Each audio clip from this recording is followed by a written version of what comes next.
네, 더불어민주당 서울 강서갑 강선우입니다. 위원장님, 그 상임위 운영에 있어서 배려도 중요하고 존중도 중요하다고 생각을 합니다. 다만 그것은 기본을 지킬 때 이루어질 수 있는 일이라는 말씀드리고요. 그리고 국회법 관련해서 물론 국회가 전통, 관례 이렇게 하면서 많은 유연성을 가져왔죠. 다만 그 유연성 또한 국민적인 공감이 있을 때 힘을 발휘할 수 있다는 생각을 합니다. 의사 진행 발언은 정말로 의사 진행 관련된 발언으로 이루어졌으면 한다는 말씀 위원장님께 다시 한번 말씀드립니다. 국회가 25일 만에 제대로 돌아가려고 겨우 이제 원구성이 끝났습니다. 그 전에 여당, 정부 여당을 제외한 야당은 국민들의 여러 가지 민생 문제를 해결하기 위해서 특히 의료대랑 관련해가지고 해결하기 위해서 발로 뛰고 정말로 정신없이 열심히 달려왔습니다. 다만 여당이 안 들어왔던 거죠. 그리고 청문회가 열린 것이 굉장히 이례적인 상황이라고 했는데 이례적인 상황 맞습니다. 그런데 보건복지위 이외에 다른 상임위들도 청문회가 많이 열리고 있죠. 그렇다면은 이 청문회가 열리게 된 그런 이유와 배경, 이례적인 윤석열 정권에 대해서 한 번쯤 반추를 해주셨으면 한다는 말씀드리고요. 그리고 이거는 조금 다른 이야기긴 한데 그 국가가 존재하는 굉장히 중요한 이유 중에 하나가 그 사회적 약자, 소수자의 인권 기본권을 보호하기 위한 것이죠. 이 사회적 약자 그리고 또 가끔 우리가 또 다르게는 소수자라고 표현하는데요. 이것과 그리고 선거에서 심판을 받은 결과로 받아든 숫자가 적은 것, 이 단어는 혼동해서 사용하지 않았으면 좋겠다는 말씀드립니다. 자료 관련해가지고 자료 요구 관련해서 말씀드리겠습니다.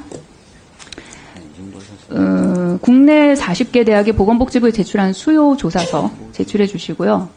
보건복지부 의학교육점검반 명단, 의학교육점검반이 작성한 40개 대학별 서면 검토 및 현장 점검 결과 보고서 제출해 주시고요. 보건복지부가 의대 정원 2,000명 증원에 대해서 대통령실, 국무조정실 보고한 날짜, 기획재정부의 예산 협의한 내역 제출해 주십시오. 국회 증언 감정법 제4조 관련해서 말씀드리겠습니다.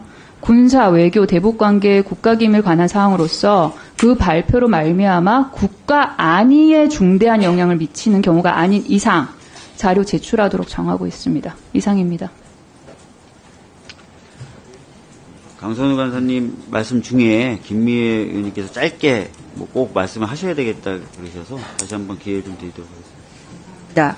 제가 말씀 안 드리고자 했는데 우리 국민의힘 입장에서 이 얼마나 중요한 현안인데 그거를 위기감이 없겠습니까? 그리고 국민들 생각하면 마음이 너무 아프죠. 그리고 어떻게든 빨리 해결하고 싶으나 그러나 역대 우리 국회 원구성에 있어서와 지금은 너무나 비정상적이라는 데 대해서 우리는 공감을 합니다. 물론 민주당은 그게 공감하지 않겠지만 그러나 그게 역대는 기록으로 사실 남아 있습니다.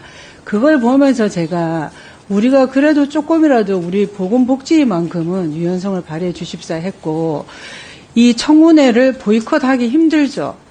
어제 우리는 원구성이 우리 당으로서는 겨우 된 측면인데 그래서 오늘 보시다시피 못 오신 분도 계십니다.